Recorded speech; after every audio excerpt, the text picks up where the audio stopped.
Alors il vous faut des légumes de saison. Donc là j'ai pris des courgettes. Alors bien sûr c'est des légumes du jardin. Des courgettes, des carottes. Alors ça c'est les carottes jaunes du Doubs. Je vais en rajouter d'autres qui ne sont pas de mon jardin. Parce que là il n'y en a pas beaucoup. Des blettes. Et je vais mettre des échalotes. C'est une recette que vous pouvez faire avec tous les légumes que vous voulez. Légumes de saison. Elle peut se faire en hiver, en été, au printemps. Avec ce que vous trouvez dans le jardin. Il n'y a pas de souci. Et franchement, elle est très bonne. Il vous faut également une pâte brisée. Donc je vais vous la faire devant vous. Et c'est tout. Allez, je vais nettoyer tout ça et je vous reprends tout de suite après. Alors voilà, j'ai lavé tous les légumes. Donc j'ai séparé les côtes de blettes avec les feuilles, donc mes échalotes, et j'ai rajouté un ingrédient, de l'ail. Alors ça c'est de l'ail que j'avais congelé de l'année dernière. Et puis les courgettes. Alors je vais les détailler en petits dés. Mais je ne vais pas le faire avec un couteau. Je vais vous montrer l'ustensile que j'ai. Alors voilà mon ustensile. Ça se présente comme ça, avec plusieurs grilles différentes. Donc là, celle-là, je vais la modifier. Je vais prendre celle-là, petit carré. Le but, c'est simple. On met le légume ici, on appuie et ça tombe dedans. Donc là, je vais enlever cette plaque. Je replace celle que je veux à la place. Et voilà. Alors c'est un ustensile que j'utilise régulièrement quand j'ai pas envie de couper à la main.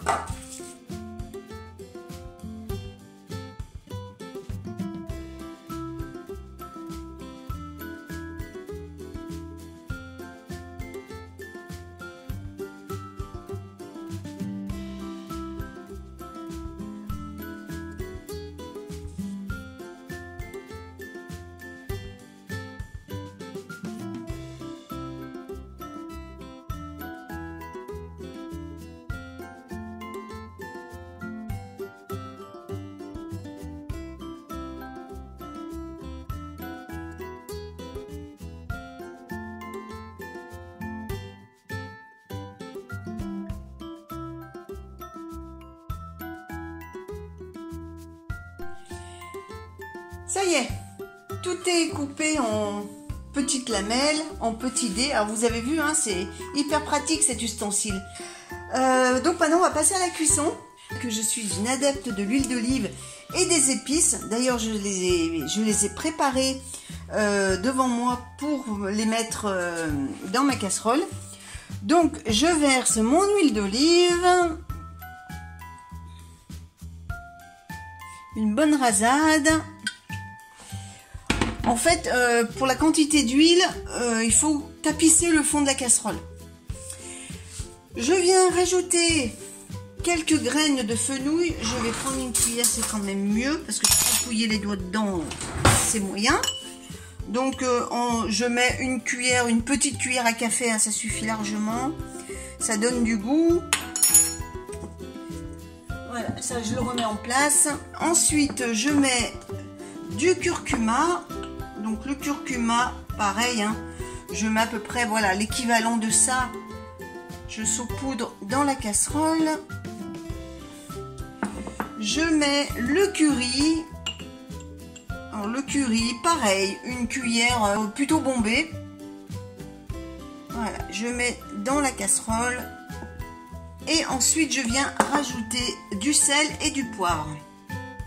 Et une dernière petite chose, je vais mettre des herbes de Provence fait maison, hein, que j'ai fait sécher. Donc je mets, voilà, l'équivalent d'une poignée, enfin d'une pincée comme ça, et je viens mettre ça dans la casserole. Voilà, et c'est tout. Maintenant on va passer à la cuisson. Donc, et en premier je vais mettre l'ail. En fait on va les faire revenir comme les oignons. Donc je les mets directement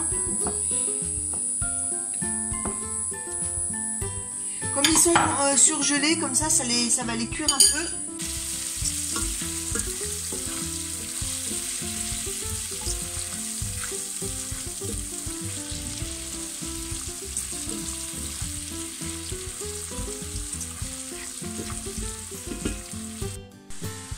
Et vous remuez le tout.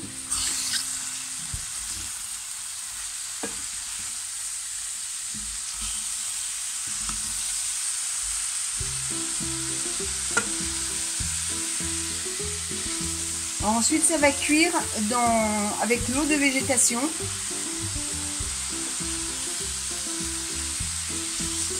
Alors, vous remuez bien pour bien imprégner l'huile de partout.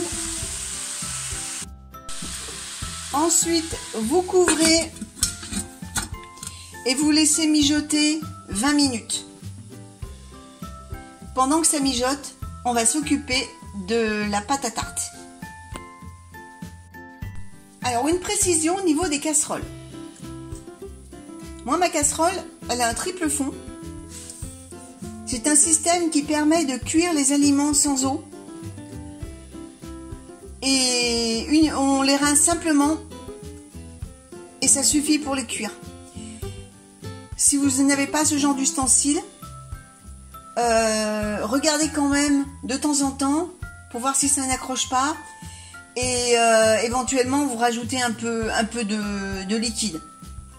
Mais moi, avec ma casserole là, je ne rajoute pas de liquide et ça cuit par transpiration. Alors j'ai une recette de pâte à tarte, la pâte à tarte passe-partout, qui peut s'employer aussi bien en sucré qu'en version salée. Je n'utilise plus que celle-là et c'est encore une recette du fameux stage du Viellodon en Ardèche.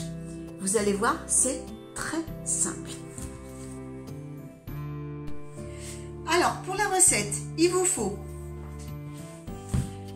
250 g de farine. Je vous mettrai la recette de la pâte en description en bas de la vidéo. Donc 250 g de farine, là je pèse directement.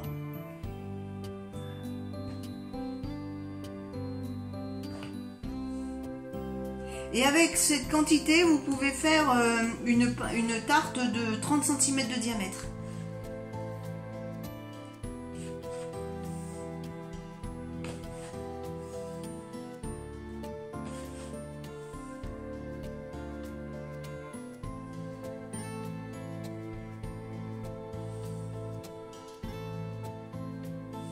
Voilà. Ensuite, il vous faut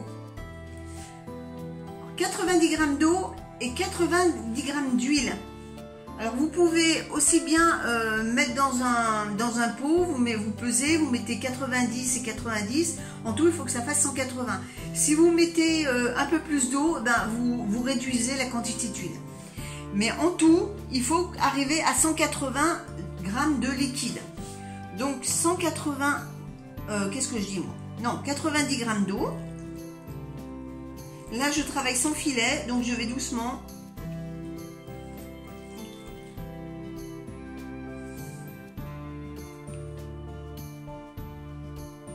Là, j'ai mis 96, donc je laisse, je ne remets pas à 0 et je complète pour en faire 180.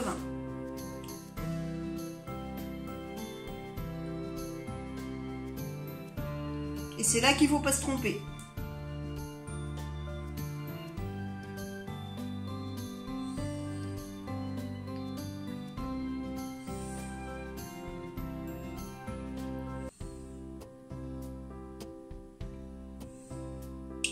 Là, on va bientôt y arriver.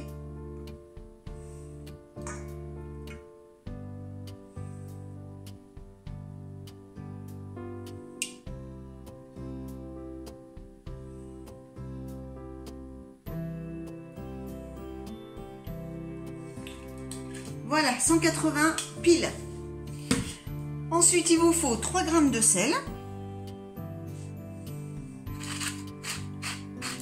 Donc 3 g de sel, hein, c'est vite fait. Hein.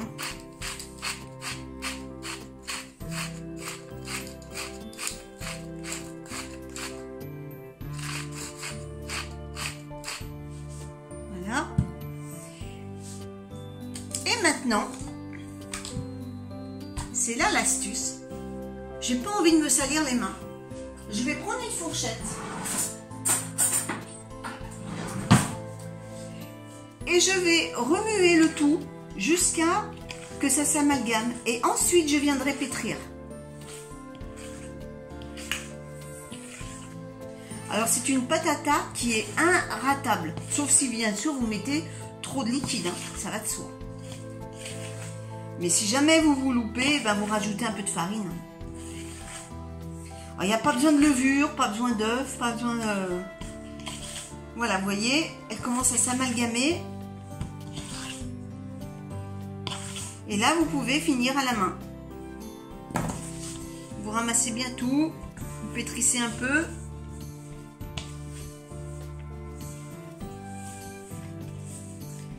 Et c'est une pâte à tarte qui s'étale très facilement. Alors j'avais une autre recette, la pâte à tarte express. Je crois que c'est Tupperware qui l'avait lancée. Moi j'y arrive pas. Elle est dure, j'arrive pas à l'étaler. Alors que celle-là, j'ai aucun souci. Donc maintenant je conserve que cette recette. Et voilà. Le tour est joué, ça n'a pas mis longtemps, hein. Vous voyez, une belle boule de pâte. Alors maintenant, on va l'étaler. Alors bien sûr, vous farinez votre plan de travail. Ça va de soi, hein. Vous mettez un peu de farine sur la pâte. Et vous l'étalez, pas comme une pâte à pizza, hein, pas aussi fine. Vous essayez dès le départ de la former en dimension du moule, c'est-à-dire moi en rond en l'occurrence. Enfin, je vais essayer parce que bien souvent ça finit en patate.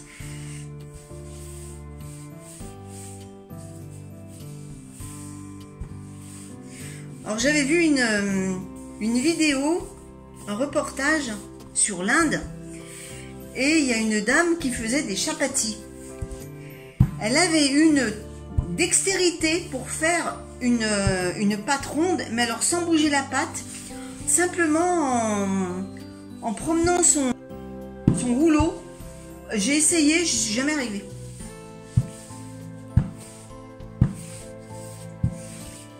Enfin, comme je vous disais, là, ça a plus l'allure d'une patate qu'autre chose, mais bon, c'est pas grave. On ajustera après. Donc, j'étale bien. Je viens mettre la pâte dans le moule.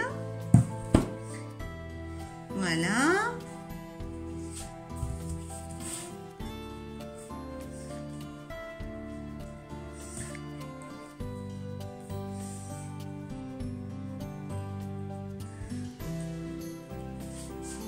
Je viens couper les bords.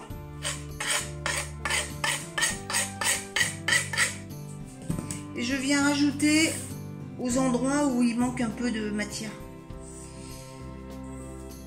On fait ça en toute familiarité, hein. On n'est pas dans un restaurant, il n'y a pas de chichi. C'est en toute simplicité. C'est ça la cuisine familiale.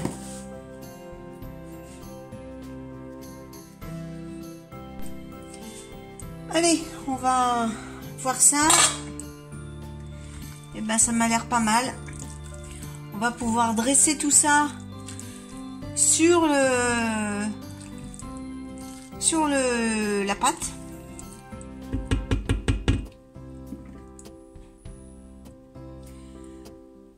Allez, on va dresser tout ça. Alors n'oubliez pas de préchauffer le four à 200 degrés.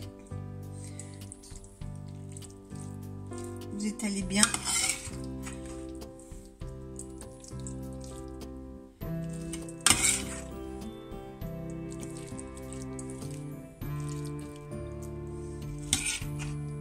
Alors soyez généreux en garniture, hein. Plus c'est épais et meilleur c'est.